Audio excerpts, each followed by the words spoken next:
Good morning, afternoon, good noon if you are watching on the East Coast where Jamarl Thomas and myself are. You're watching DeProgram. Thanks for joining us. This is Monday at 12 noon, which means it's the Q&A show. It's the Yep. Ask Us Anything show. Any comments, questions, insults, compliments, big, fat, rich donations that you have to make. Any of that is widely appreciated, greatly appreciated, not widely appreciated, maybe widely appreciated. Anyway, please go ahead and post your questions if you're watching live in the 12 noon Eastern hour on YouTube or on Rumble. Put them in the live chat. Our producer, Robbie West, that's him right there. He is going to post them and we will answer them. As always, we appreciate your support for the show, and that involves liking, following, and sharing the show. This is something you should do for any kind of product, like any podcast that you enjoy, including ours. And we appreciate your super chats and your Rumble rants. We will prioritize those, but the free comments we will also, of course, get to as quickly as we can. And I'm trying to think what else we have to talk about. Let's see. Are there any ads I should check? Not right now. No. Robbie. Oh yeah, I know. What we should do. We should remind YouTubers of the new structure, the new hierarchy that Trent, who is the YouTube whisperer here, was able to put together. So let me find that banner and I'll put that up. Okay, so here's the. Do I have that? Yeah. Do I? That's very strange. I thought I could have sworn I had that. Um. Anyway, all right. Well. Oh, there it is. Okay, yeah, I do have it. I'm not crazy. So it's 5 months. So you can support the show for $5 a month. You're a regular subscriber, which means you get the alerts and everything when the show goes live. You get, if for $20 a month, you get a thank you in the ending credits of every show, the outro, and for $50 a month, you can participate in an exclusive monthly chat with Jamarl and myself, and we will participate. We will really appreciate that. We appreciate everybody. Please donate or support to the best of your ability. And I'm trying to think what else before I start to fight off another sneeze. Anyway, all right. I guess that's about it. While we're waiting for questions to trickle in, JT, there was some breaking news. I'm sure you saw it. The Iranians have decided to break off communications and negotiations with the Americans over Israel's expansion of their war against Lebanon. Yes. I'm glad to see that, actually. Same here, as they should. I mean, for one, it's a grotesque violation of the ceasefire, if you remember. In the beginning of all of this, when the U.S. was effectively begging Pakistan to beg Iran to come to some kind of terms for some kind of ceasefire, if you remember, the U.S. kicked Israel saying, hey, can you murder less people, please? In which case, Israel says, okay, we'll come up with a deal. Now, it was always a fake deal because the deal was like, we're going to make a deal with the patsy government that is a vassal of the United States and Israel that wouldn't fire a shot in anger at the invading Israeli army that is extending its genocide into southern Lebanon. All right. So, but even then, Iran still negotiates with them, meaning they make a deal that excludes southern Lebanon, allowing Israel to continue attacks on southern Lebanon under this pretense that there's some kind of ceasefire and that there's some kind of actual deal when they were never, basically, Israel never attended to any kind of ceasefire, never attended to the deal, but Iran still negotiated. Um, when it becomes clear that they're like, yeah, we're going to also bomb Beirut and we're also going to just keep going. Well, what does Iran say? Like, this goes back to my argument that Iran is going to be tested all the way through. It's not going to be a situation where an empire just says, okay, the regional power beat us. It's over with. The triumphalists should stop. And maybe I consider myself one, but I think I'm a rational triumphalist, meaning I know that the empire is going to test a criminal terrorist empire is going to test Iran all the way through. And this is the test. It's not like the Americans aren't working with the Israelis on this attacks. So yeah, they're right. They should. Yeah, yeah. All right, questions are coming in. Let's take the first one that is sort of a practical question. I'm going to bring Robbie in to help answer this because I'm not sure I know the answer. Schizo, is there a way to do the $50 a month on Rumble so you guys get all of it? What's the answer to that? Short answer is no, because the way that Rumble works is if you become a channel member for $5 a month, then we keep 100% of it. But if you do a rant, which is kind of like Rumble's version of a super chat, then Rumble takes 40%. With YouTube, channel members, YouTube keeps 40% of it, and then the creator gets to 60%. So there's no way really for us to get the full $50, but any support is appreciated because anything is better than nothing. It would have to be like PayPal. Yeah. Well, even then, PayPal takes a percentage. But they don't take that much. Yeah, I thought it was like 3% or something. PayPal, with PayPal, I know it's like 3%, so you can send it over that way. But I was thinking Patreon. Oh, Well, right. Yeah, Patreon takes a nice, big, healthy chunk, but PayPal, they just take basically like a 3% swipe fee. Well, I mean, certainly. Look, what do you think? I mean, we could totally just we have a PayPal account. It's dprogramshow@gmail.com. Yeah. If you you can become a monthly subscriber on and pay $50 a month on that PayPal account. We could just add you to the list for the YouTube. Yeah, that'd work. Okay, so let me just put that up. Let me put up that. So it's dprogramshow@gmail.com and just become a recurring $50 a month donor. Done. Email us also to let us know that you've done that. Maybe message Robbie during the show. Make sure that you get added to the list. And Yeah, 100%. That's the best way. And honestly, the fastest way if y'all need to get a hold of me quick, honestly, the best way is on the West Glacier Gaming Telegram channel. I'll drop the link so that way you can see it. I'm always there.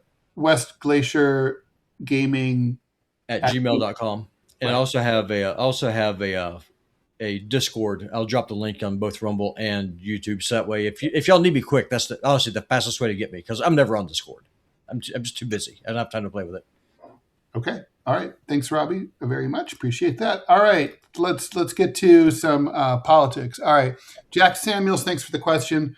Thoughts on Alexandria Ocasio-Cortez leading in new polls for the 2028 presidential elections over Gavin Newsom, my favorite governor of California, / sarcasm, and Josh Shapiro, my favorite Zionist governor of Pennsylvania. I don't think I have any thoughts about it. I mean, I don't think I have any thoughts about it. I mean, like the reality of it is AOC has not necessarily distinguished herself. So it's not like, oh, hey, great, here's a lefty that's running it. It's not that. I mean, this is a Ukraine flag waving, I remember when AOC first got into politics and she was like, we're going to primary some folks. And I remember before she even got elected, her attack on Israel was very strident. It's a genocidal state, or at the very least, they're an apartheid state. And I distinctly remember when she went on, what is it, Buckley, the show that Buckley used to run. What is the name of it? You would know it. Crossfire? Crossfire. It's now a very attractive white woman that's on there. Mm-hmm. And AOC was talking about Israel, and she said something like apartheid state. And the woman came back, she says, hey, you said Israel was an apartheid state. And AOC was like, she couldn't get it out. Like, meaning it doesn't thrill me to have somebody that could be that hobbled on basic things that they supposedly believed. And then the moment that they get into a situation, they all of a sudden lose the ability to be able to communicate and articulate what they're going with. I hope you get my point. Meaning, it doesn't enthuse me. To me, it's just another Democrat. I mean, you could say that maybe the politics shifted slightly, but it's just another Democrat. I haven't seen anything overtly distinctive about AOC. And I don't even know if AOC is even running for office for presidency. So I don't know. Maybe I'm cynical about this, but give me your take. Well, the last time someone as young as AOC ran for president, it was William Jennings Bryan, following his, nominated by acclamation at the 1896 Democratic National Convention over his Cross of Gold speech. And look, William Jennings Bryan was not a friend of mine, and I did not know him. But I will say AOC is no William Jennings Bryan. I think, look, my brief against her as a Democratic candidate is it's analogous to my brief against Thomas Massie, which is, well, Thomas Massie can't even get the Republican nomination. Right. I don't think AOC can get the Democratic nomination either.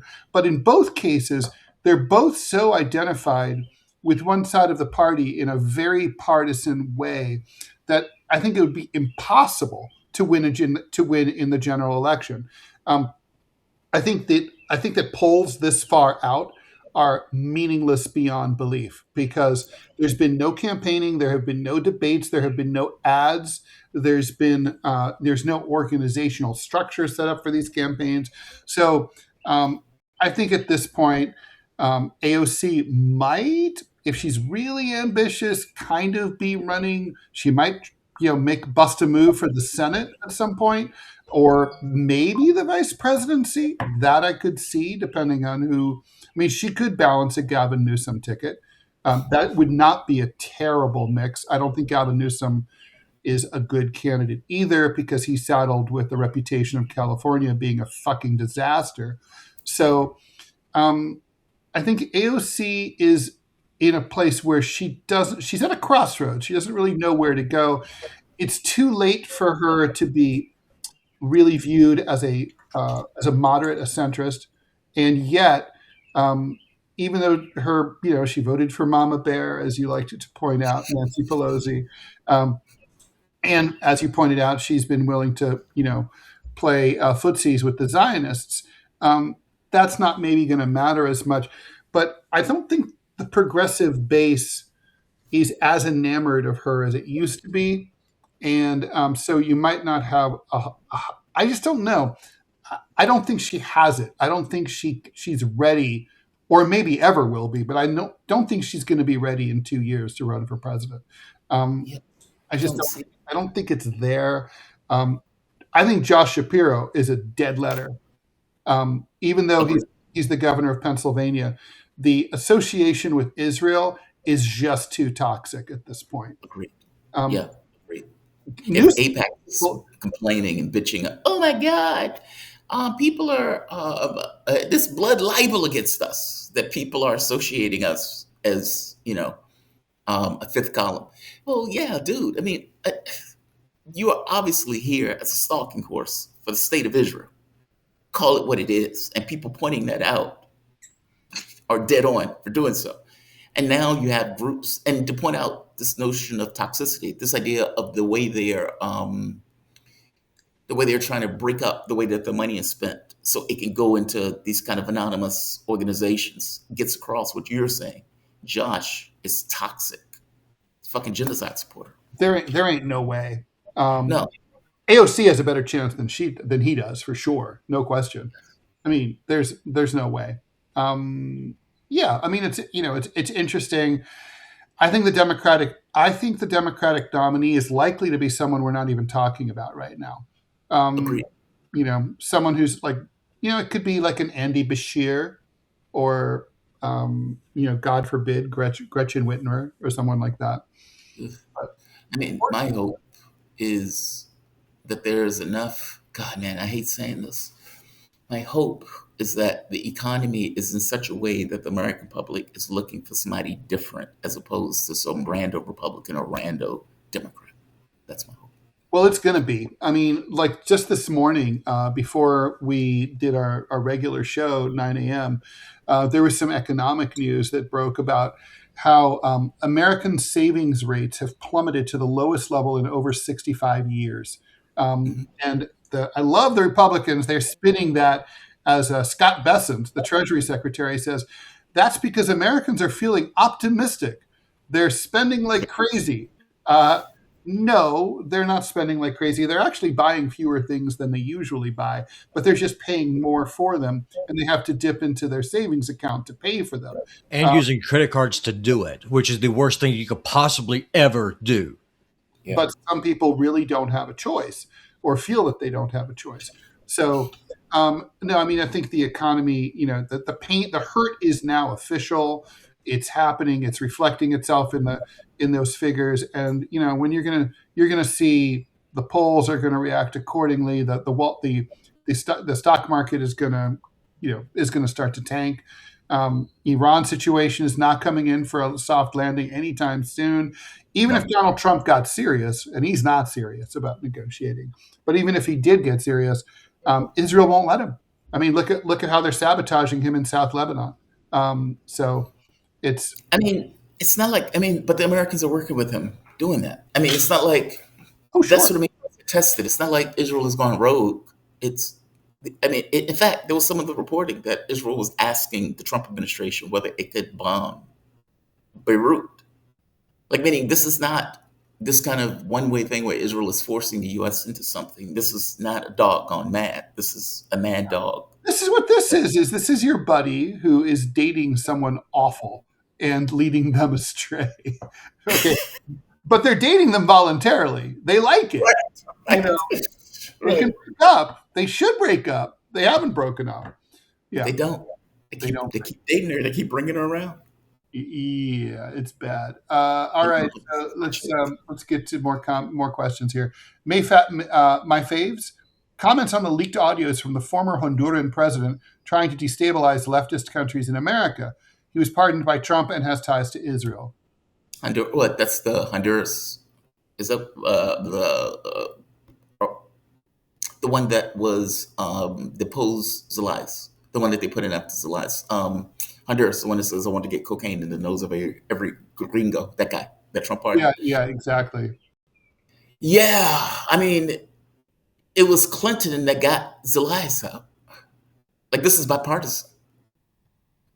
If you remember, it was Clinton that apparently wrote that she took him out in his pajamas, or that the military took him out in his pajamas, but it wasn't a coup. And it's like, okay, sure. Well, Obama overthrew him, right? I mean, it was during the Obama administration. Yeah. So it's wild that Trump released, the cocaine president that we installed. It's just weird. Yeah, the whole thing is weird. And of course, that By the way, massive this was American policy. border. Sorry? Oh, I'm sorry. No, go ahead. I was just saying this was policy of the U.S. I mean, we destabilized those governments. We were knocking over those governments. Like, hell, we bombed Allende in Chile. For God's sake, the CIA bombed the presidential palace. I mean, there's an audio of him talking about it as the palace was being bombed. Like, this. Put it this way: this was U.S. policy. This wasn't shocking. Oh, yeah. That's what I'm trying to say. For sure, no question. Guys, if you're just joining us, this is the Q&A edition of DeProgram with Rall and Jamarl Thomas, and we're answering your questions and your comments. And please put in as much as you can, because we're trying to stay alive here. Rumble rants and super chats, the paid ones are much appreciated. Although you're all appreciated for real. Okay, Osiris, thanks for the $5. Love the show, guys. Thank you. Thoughts on having Jeffrey Sachs, Yanis Varoufakis, and Ahmed Kaballo, Africa Stream, on as guests? I would do any and all of them. Yeah, we'll love them. All three of those. Particularly Jeffrey Sachs. Jeffrey Sachs is super interesting. If anyone knows him. Yeah, he's super interesting. All right. Well, maybe we should reach out. That's kind of our job. All right. Two Toes firing line. It's Herbert Hoover's great granddaughter that hosts that now. I didn't even know that still existed. I didn't know that. Well, I remember the firing line was still on, but I didn't know that it was Herbert Hoover's daughter. That's so arcane. You know what I miss is the McLaughlin group. with that I mean remember that too. fucking host McLaughlin, and it would be like, Jamarl Thomas, what's going to happen next year? And then you'd be like, wrong. I remember him. Wrong. Yeah, I remember him. I remember him. He was mean and grisly. Yeah, yeah, I remember him. He was great though. Fantastic show though. Eric Spate, thanks for the $5. Ted, boomers get a bad name for being highly propagandized. How did you manage to separate yourself from the rest of your generation? That's very simple. I'm not a baby boomer. Well, I am demographically. I was born in 1963. And so, look, I've always considered myself Gen X for the simple reason that the guy who invented it, Doug Copeland, wrote a book in 1990 called Generation X. That's where the name comes from. He got it from the band, and originally Billy Idol's first band, and basically at that time, anyone born in the 1960s was considered Gen X. That would even include someone like Obama from 1961. But the truth is, those of us who are born between 61 and 64 are kind of cusp kids, and we kind of get to choose our generation. And Obama, let's face it, is more boomer than Gen X stylistically. Clearly, a guy who only dresses in black most of the time is Gen X. And if you saw the music I listen to, clearly more Gen X than someone like Obama. But, so in terms of being heavily propagandized, I don't think that's generational. I know a lot of cool baby boomers who are not propagandized, and the hippies were not propagandized, most of them, and they were, they were boomers. I think, and the early punk rockers were boomers.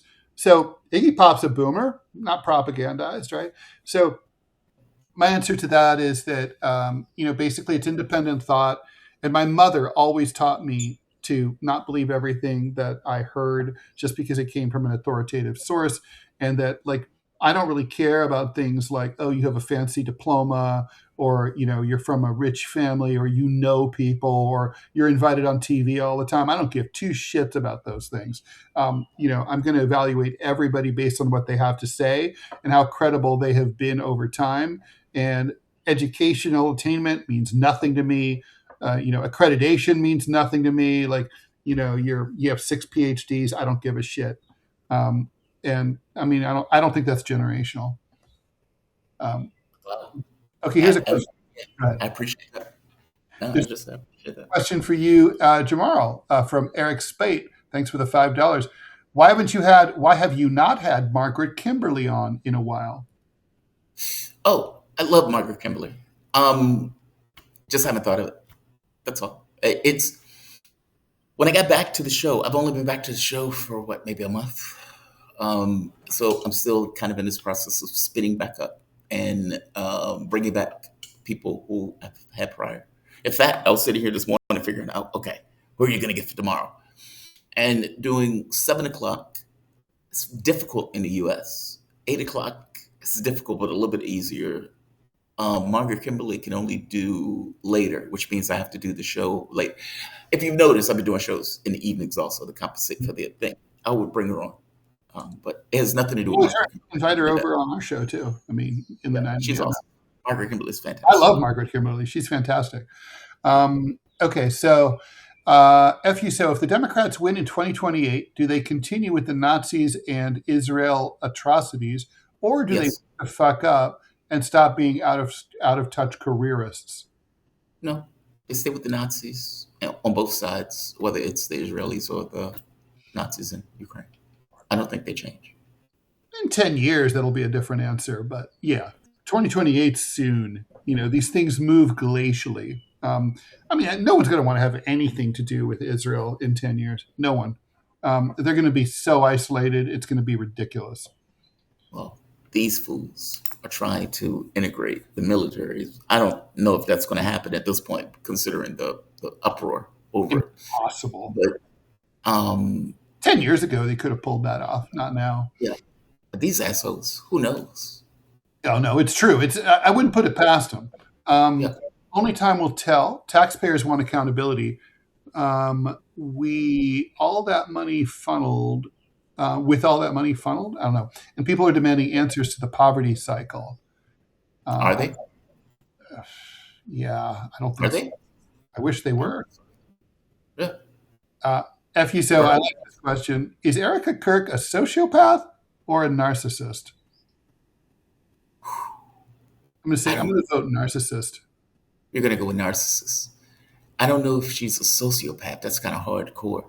A sociopath is someone who doesn't believe in social norms or rules, just doesn't care about them and just does whatever they want.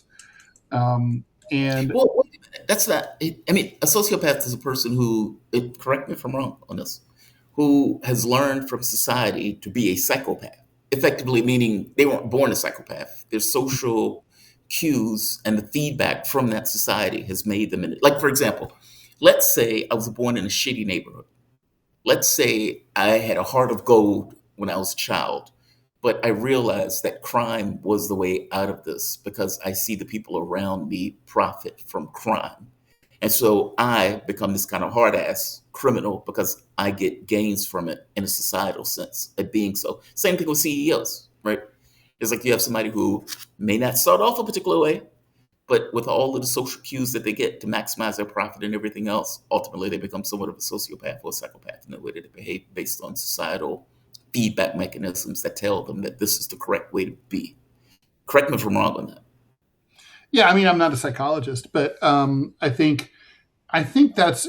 I mean, I think that even psychologists that I've talked to about the difference between a psychopath and a sociopath, they say it's very vague. It's not well defined by like the literature, and there's a lot of argument about it. So, I mean, my understanding is that a psychopath has no empathy, right? At all.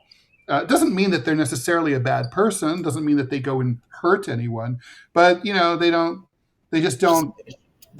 Yeah, if they see like an animal dying, a cute cat or dog dying on the side of the road, they don't feel anything. They might still help it, but in fact if they want to, they might help it because they feel like it would earn them like points with society. Look, I helped a kitten, but they don't. There's nothing visceral like, oh God, look at that poor cat. Whereas a sociopath is someone who just doesn't care about social rules, which again doesn't necessarily make you a bad person. I mean, you might look at a stop sign and think that stop sign shouldn't be there. There's no cars coming the other way. I'm just going to blow through it. You're just thinking for yourself, just independent thought. But I think she's a narcissist because she's making it all about her. Right. What happened? I mean, look at the opposite of someone like Coretta Scott King, right?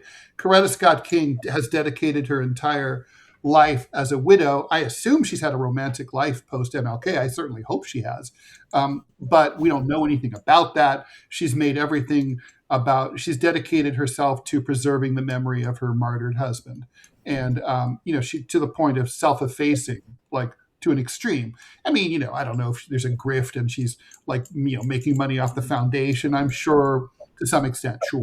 But the point is that's the opposite of Erica Kirk, who's like dancing around with like, on the stage with like fireworks going off, while her husband's body is still warm.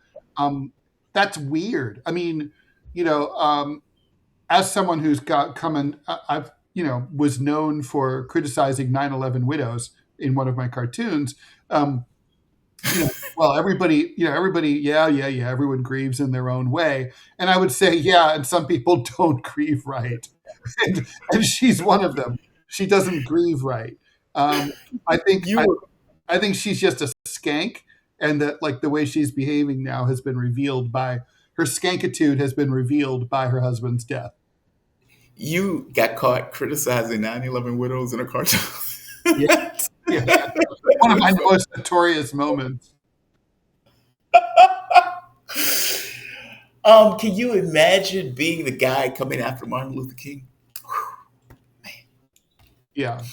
I mean, it's hilarious, right? Because like at the time of his death, as you well know, as we all know, I mean, he was really kind of like at that point, and Right. he had really moved over to the economic side of the argument.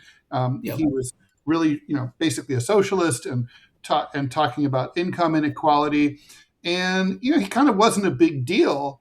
It's kind of like, it was getting killed was good for his career, his reputation. I mean, if he'd gone on to live to be 85 and died in his bed in a nursing home, like Jesse Jackson, we just wouldn't be having the same conversation about him. I mean, Made him a legend. the martyrdom helped. Yeah, made him a legend. Yeah. I mean, people forget, man, like when we're thinking of people like Martin Luther King, or we're thinking of people like, I was about to say Hitler, just in the case of these big names, they don't seem human. Like they don't seem like they're people. They seem like myth, like legend. It's just wow. But they were human beings. I mean, people. It's weird. Like it's weird. Like, for example, Hitler's valet wrote a memoir maybe about 20 years ago, and he talks about like he settles a lot of issues. Like, oh, did Hitler have a normal sex life? He's like, well, I was responsible for changing him and Eva's sheets, so I can assure you that they did have a normal sex life. And it's like it brings things, it brings it home. It's like, yeah, he was a real flesh and blood human being. By the way, Spears, his book it gave you this similar view, like when Hitler is like the insecurity comes through, like, oh, Paris is this, and we need to have a dome bigger than Paris, and it needs to be this gargantuan structure, and it's like, okay, so he's insecure about A, losing the war, and B, about the beauty of Paris. Like some of that stuff was just very strange, like the way Sphere would talk about it. But it was strange because it put him in human context. It was like, oh, he's a person. It's like, yeah, he's a person. Or Martin Luther King. Where people, I remember there's this audio of Martin Luther King effectively bitching about, he said this kid said something to him out the way. And he said he's going home and he's like thinking about it. He's thinking about it because this kid is like, how dare this kid bitch at Martin Luther King or some shit like that. And he said he sat there and thinking about it, thinking to himself, well, I've been telling this kid that liberation is coming, and it's been years and liberation haven't come. So he has a point of being upset. Like that's a human being processing like random shit that happened to him on a daily basis, which is fascinating. Like it puts him in a human context. It's just very interesting. Yeah, no, I mean, I love stuff like that. Like the fact that Karl Marx sued his book publisher for ripping him off on book royalties for the quantity. I love it. A consummate socialist suing, getting his capitalistic desserts. Well, I mean, I don't see any hypocrisy there. I just think it's interesting. I mean, but he's stuck within the context of the system, regardless of what he thinks. And it humanizes this person, right? I mean, you think of Che. I mean, in some people, it's not like they're a legend, but you kind of get it, like Che Guevara. Like he was asthmatic, and that's in the Motorcycle Diaries, and you just know that he struggled with that, like living in the jungle as a gorilla, and like, and it makes him feel that he always felt like a more like flesh and blood human being than someone like a Hitler. Even though we all know like there's a dude who collects Nazi ephemera who lives in the UK. He's not a Nazi. But he's got crazy shit. He's got like a Nazi tank. He's got he went to the prison that was being demolished where Hitler was in the 1920s after the beer hall putsch, was jailed, where he wrote Mein Kampf, and he bought the cell and has it in this warehouse right in England. What? The cell? And one point he talked about like he was always puts the word out, like he's the guy if you have Hitler shit you want to sell. And he had heard tell of luggage that had the initials AH on it from Germany, and he was like, he took a chance, and he's like, it was locked. It's kind of like, who knows what's in it? And there inside was not only Hitler's tuxedo with his monogram in it, but also some letters from Eva Braun. What? Yeah. Wow. It's crazy. All right. So from Erica Kirk to Adolf Hitler. Okay. Only time will tell. People want accountability to all that company funneled into Israeli crimes. And okay, we already did that one. What are your thoughts on the proposed U.S. legislation that would further integrate? We already did Israel and the U.S. militaries this morning. Miami birth. Rob should do his own podcast. Would definitely listen to that. Robbie? I'm just too busy. I mean, to be completely honest with you, I'm too busy. Like, I'm going to start doing some more stuff for JT this month. Between that, I'm doing, gosh, it's 2 networks, 3 live shows. It's a lot. It's a lot going on. So as much as I would like to have a podcast with the 3 people who would tune in to listen to me, I just don't think I got the time. I do have the gaming channel though, and a lot of people will tune into that. And a lot of times we go into politics and things, especially over here on Rumble. So if that's what you want to do, just subscribe to Putin Bot Gaming and jump on over. I like it. Robbie, stay on. And you can answer Carlos's question. Are you a sociopath? To be honest, I don't really know. I mean, I don't really particularly care about social norms. I care about being a decent person. I always try to be friendly, at least as much as I possibly can be. But as far as, I guess it just depends on what is it you mean. Like, no, it's Pride Month now. I think it's an abomination. Does that make me a sociopath? I don't know. I don't think so. I don't care what society says. And look, a sociopath has impulsive and erratic behavior. I've never observed that in you. So I'm very structured. Emotional outbursts, I wouldn't say I've seen that. Tendency for recklessness, I have definitely not seen that. Difficulty forming attachments, I have absolutely not seen that. No. I just don't care about what society thinks. Right. I think that's just independent thought. But Yeah. all right.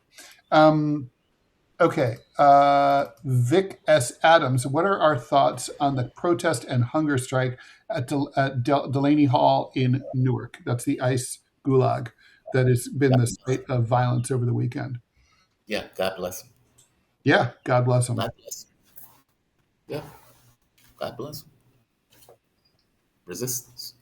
Yeah, resistance is a good thing. We need more of it. Can you imagine if like 1 million New Yorkers crossed the river and went over to help out? It would change everything. Well, that would change anything in general, I think.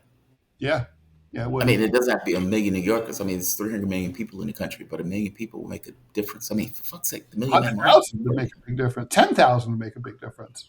Yeah, committed to a particular cause. Yeah. Okay, RJ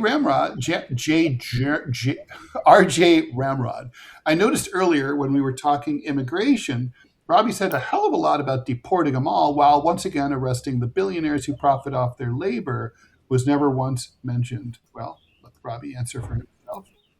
It's pretty easy. I support mass deportations of illegal immigrants, and typically I'm opposed to the prison system, but I fully support imprisoning anyone that hires an illegal immigrant. And I would put you in the coldest, most remote area of northern Alaska that I possibly could. I would go Russian style, and you would stay there for the rest of your natural life. That's how strongly I feel about it. Wow. Fair enough. All right. Well, there you have it. Okay, so Ben Ross, what do you make of Cenk Uyghur and Hassan Piker being denied entry to the UK and Candace Owens going to Russia?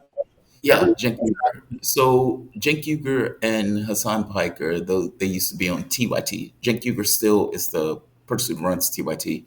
Piker used to be on it. I don't think he's on it, but he has his own podcast that has gone bananas at this point. Both are extraordinary critics of Israel, as they should be. So it's not like they've said anything wrong, right? They've been very aggressive in going after Israel. UK, mind-blowingly, has pulled the Soviet Union move and decided that they are not allowed into the country, and has effectively said they don't necessarily like the criticism of genocidal terrorist state, Israel. And that is the rationale for why they're keeping them out of the country. I find that shit to be outrageous, just fucking outrageous. Simultaneously, Candace Owens. Were they going for just vacation, or were they going to do an event there, an appearance? It was an event that they were supposed to go to, and they weren't allowed to go speak at the event. Mm-hmm. Candace Owens, comparatively, so fuck it, I'm going to Moscow. And she has been in Moscow. She went to speak at an event. Moscow allowed her to speak at that event. And she's been putting pictures out on the internet on how beautiful Moscow is, something that I've heard from everybody that has ever gone to Moscow. Mm-hmm. So both of these things will happen simultaneously. The UK, overtly pathetic. It's pathetic that you're that weak and feeble-minded where you can't necessarily deal with the issue of criticism, something, by the way, that is supposed to be a hallmark of liberal democracies, quote unquote. But apparently there's this gaping hole, this wound, this festering, disgusting wound of Israel that they are effectively putting above any notion of liberal democracy. It's fucking outrageous. They should be ashamed of themselves. It's pathetic. And by the way, this notion of the UK has already fallen into disrepute. This, the sun never sets on the British Empire. It is set and it is buried. Fucking ridiculous. Absolutely ridiculous. It's like, oh, we can't take any criticism of Israel. You are not the state of Israel, right? Like, it's one thing if you're saying, okay, Israel doesn't allow criticism of Israel. Okay, well, it's an apartheid state that is murdering a huge number of people. Okay, I kind of get it. The UK is no excuse. No excuse. Agreed. Okay, let's keep moving on here. Okay. Hey guys, do you think, from Trent, do you think the FBI killed MLK? Oh man, don't ask me that. I don't know. Yes. I mean, there's a lot of people that believe Yes. that to be true. I don't know. Yes, 100%. We got a yes from Robbie. What about Well, they were definitely spying on him, like They were definitely and spying. sabotaging his marriage and stuff. Well, in fairness, he was sabotaging his own marriage pretty well without the FBI's help. And then, them recording him having his orgies and all of this stuff. And then they told him the honorable thing for you to do is to kill yourself, in the tapes that got released. So, I mean, when he didn't do that, it's not too. It's not a very far stretch to just go and take the guy out, especially considering that, in my opinion, Israel took out a sitting president just a couple of years earlier. So A lot of people believe that too. By the way, did they ever release those orgies? No, they got the tapes and they got the letters that they released, but I mean, Wait. no, I guess what I'm asking, did they release the orgy tapes of Martin Luther King? no, because not yet, and I doubt that they ever will. But we know that they've got them.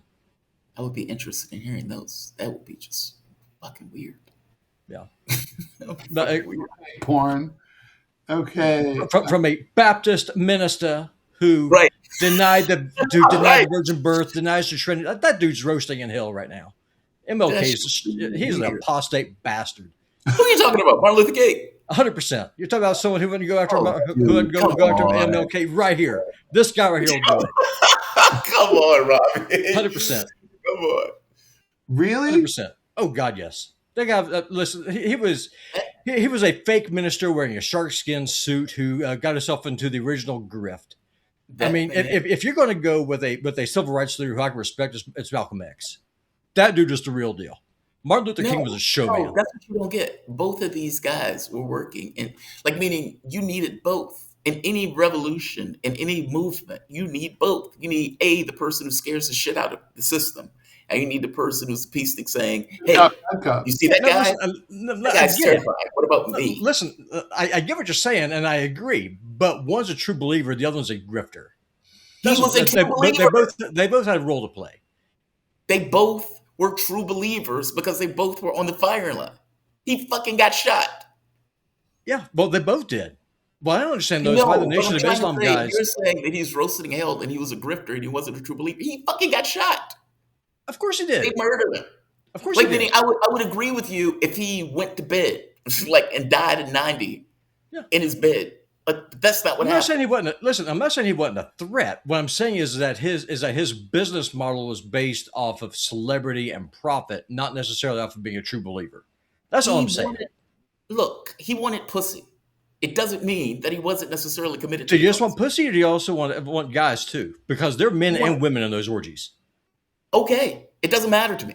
I'm pointing out that you can be a pussy hound and an ass hound if regards to men, and still have true beliefs in regards to some other movement or something that you're involved in. They're not separate of these things. Maybe, but I mean, if you're going to say you have to judge a man by the content of his character, and if your character sucks, then who are you to really make that? No, especially if you're going to wrap yourself in the cloth of being a clergyman while you're doing this stuff. I mean, the He hypocrisy is outstanding.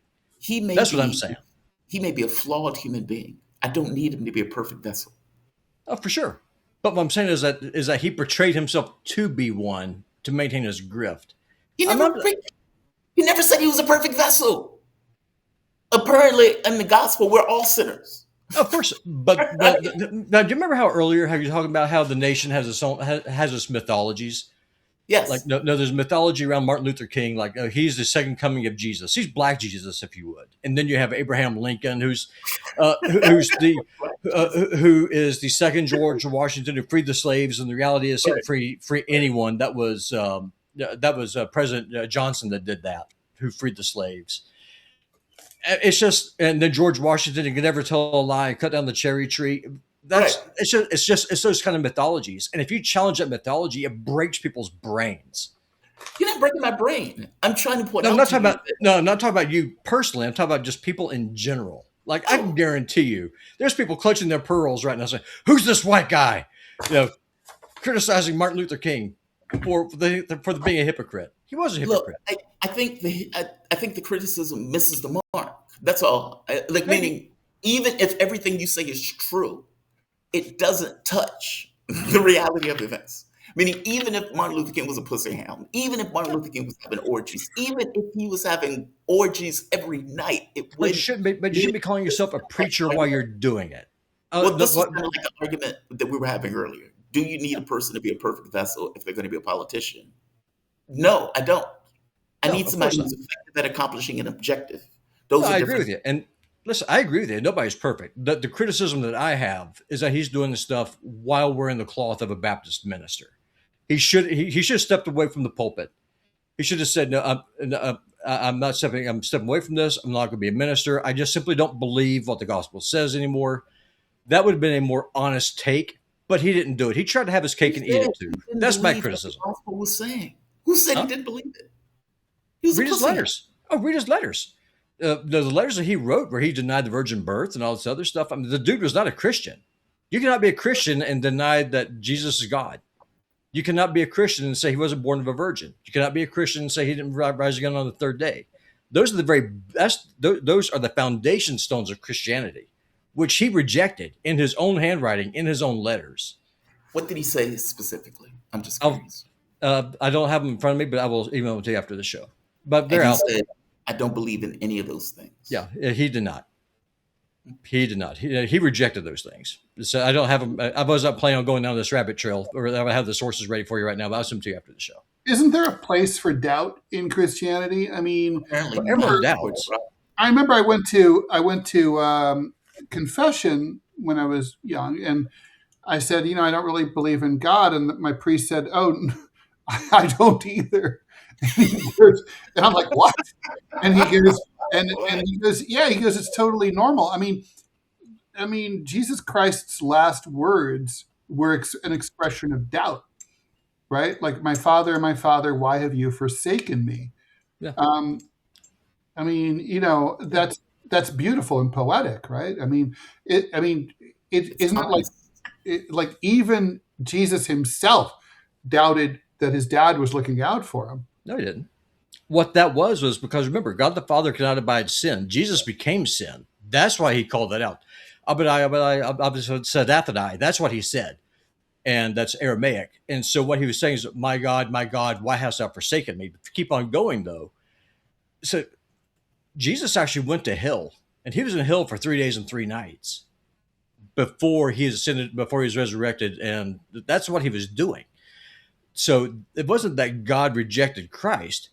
It's that God rejected the sin that he took on himself. That was in the Bible, because I have to admit, I don't remember that being in the Bible. It is. That Jesus was in hell. He didn't go It's to more hell. like he just makes It's it in, for 3 no, it's days. in the book of Acts. Where- If you- where's He's The gone. book of Easter Acts. sermon, our preacher every Easter, he would do the sermon about Jesus going to hell, Yeah. and in He was 3 in hell days, for 3 days and kicking 3 the door nights. open, snatching the keys of hell and all this other stuff. Yeah. Yeah. Yeah, that's in the book of Acts. It's radically irrelevant.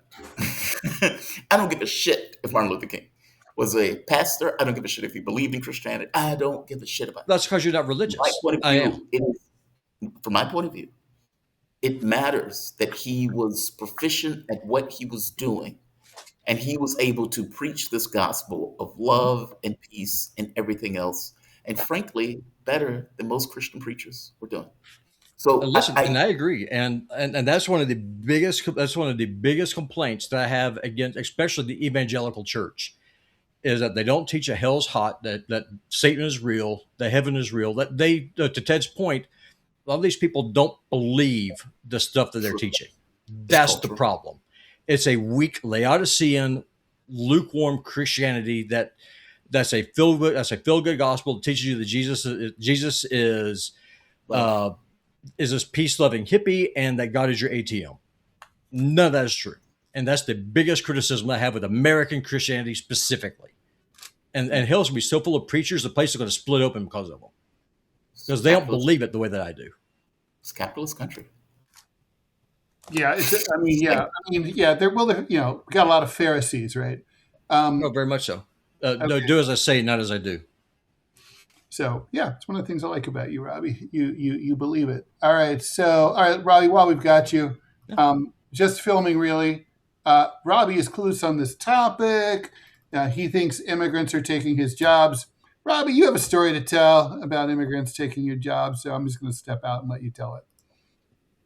Well, it's a couple of things. One, immigration depresses wages. By definition, that's what it does. The more of something that you have, the cheaper that something is.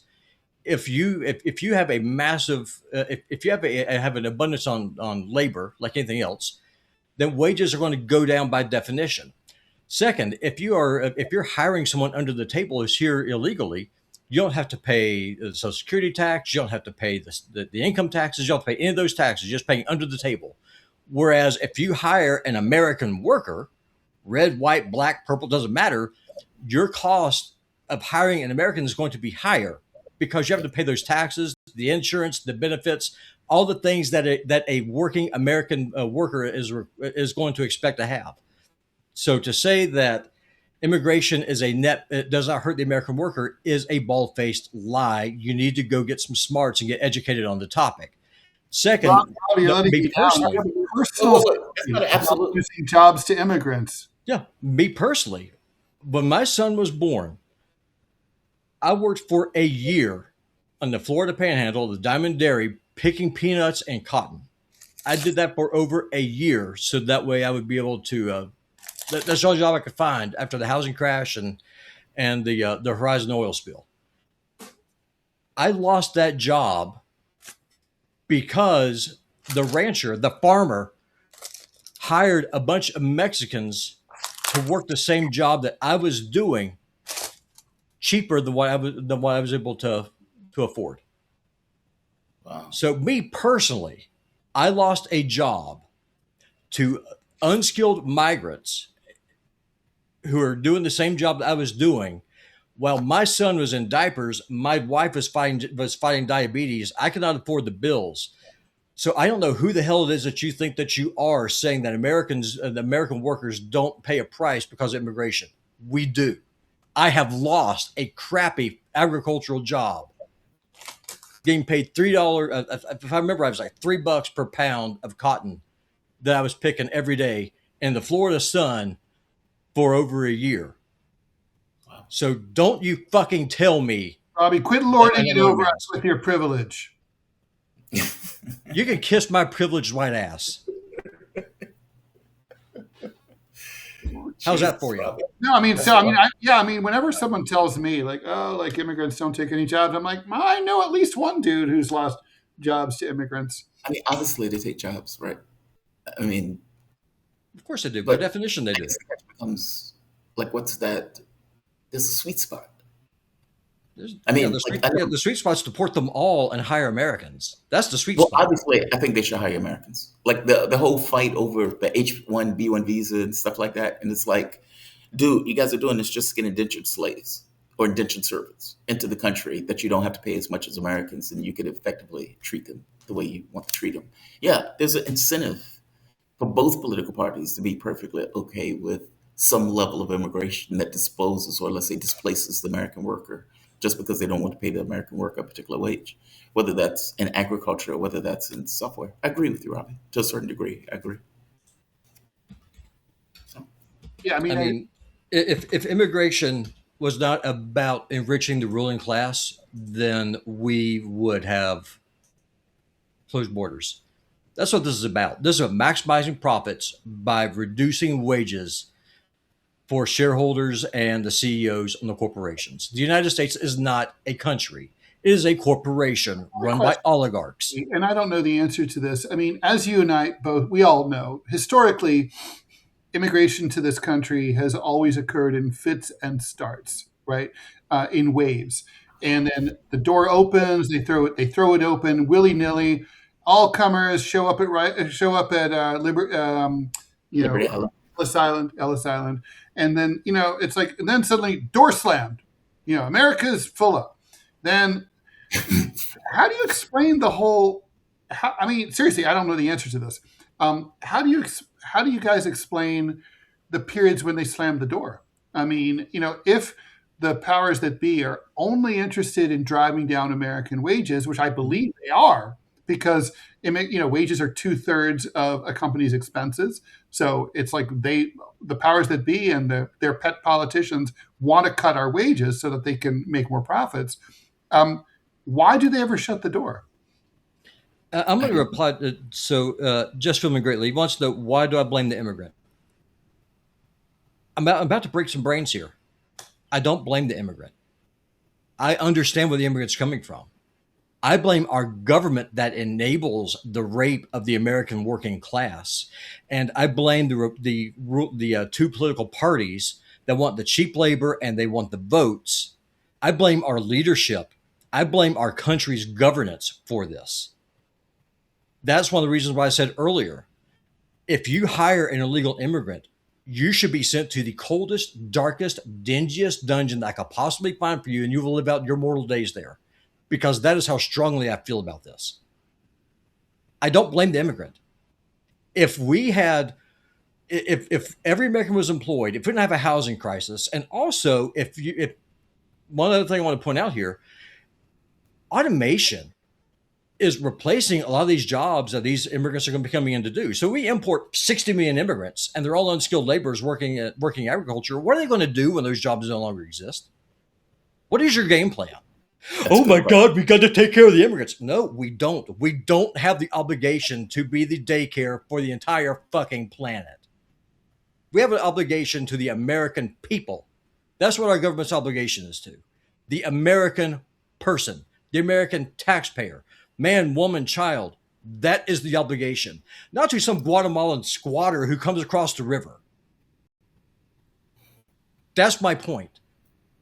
If we had full employment, and if we actually needed those workers, I would be all for throwing the doors open and say, come on in. We need you. We want you here. That's not the situation that we're in. We have Americans who can't afford rent, much less forget about getting a house. And then you have emergency rooms, and I know this because I fucking worked in one for 8 years, where American citizens are waiting in line because emergency rooms are treated as urgent cares by illegal immigrants, using resources that are scarce. So don't come at me with this crap saying that this is a victimless crime. It is anything but. It is the rape of the American working class. That is a statement of fact. You can disagree with it. You can say Robbie's being a racist or Robbie's being a xenophobic. But one thing you can't say is Robbie's a liar, because Robbie knows what the hell he's talking about here, because Robbie's fucking lived it. Robbie's seen it. And Robbie's fed up with it. And that's why Robbie wants mass deportations. I want a closed border. I want a government that puts the American people first for once in my fucking life. And I'm sorry about cussing, but I'm pissed. Well, I don't have anything to add to that. I'm seriously. Honestly, I don't really disagree with what you're saying. All right. I try not to cuss, but I'm serious. Now, whenever someone comes up and says, "Well, Robbie, what about the immigrants? What about my son who is a year old?" And I was going through, doing everything I possibly could, recycling aluminum cans to get diapers for my son, who's 1 year old, because the only crummy job I could find for coming up to Montana, I lost to a bunch of Mexicans. Seriously? How are they more worthy of that wage than I was? Explain it to me. Make the case. Where does my white privilege filter in on that? Make the case. Explain it to me. If you can't, shut the hell up. Next question. Okay, I think, do we have any more questions? Because we are at the end of our hour, but we could still go in, we can go in a few extra minutes if we want to. Mexicans work in the hot sun picking potatoes. You want a 100 hour to lift potatoes in the hot sun. Listen, snot. I just want to be able to pay my bills. I don't need $100 an hour for that. I don't make that much now doing IT work and producer stuff. I want people to get paid an honest wage for the work that they do. And you're still not answering the question: what happens to these Mexicans we import, or whoever else, Guatemalans, Nigerians, Haitians? Pick your migrant, pick your rainbow. When the machines replace all those jobs anyway, then what? Make the case. That question that's a super interesting question. Well, that's the one that no one can answer. And you have these bleeding heart leftists. Oh, we're a nation of immigrants. No, we're not a nation of immigrants. I'm a Native American. My family fought in the Revolutionary War, schmuck. I am a Native American, and my people never wore a feather. So put that in your pipe and smoke it. I'm going away now. All right. Well, never accuse Robbie of not telling it telling it of holding. I know, right? All right. Well, okay, I think that's pretty much where we are. Let me just see if there's anything else we need to get to. All right. So, there's this seems like a good place to end. Q&A show, always good. The next one's going to be Wednesday, 12 noon. So please stay tuned to that. Thanks so much to you guys who chimed in with support and your questions. Much appreciated. This show, the regular show, will be back tomorrow, Tuesday morning, June 2nd at 9 a.m. Eastern Time until 10 a.m. Eastern Time. We'll be taking your questions then as well. And JT, always good to see you. Robbie, always good to see you. Thanks, everyone, for tuning in. And we will be back tomorrow. See ya. Have a good one, guys.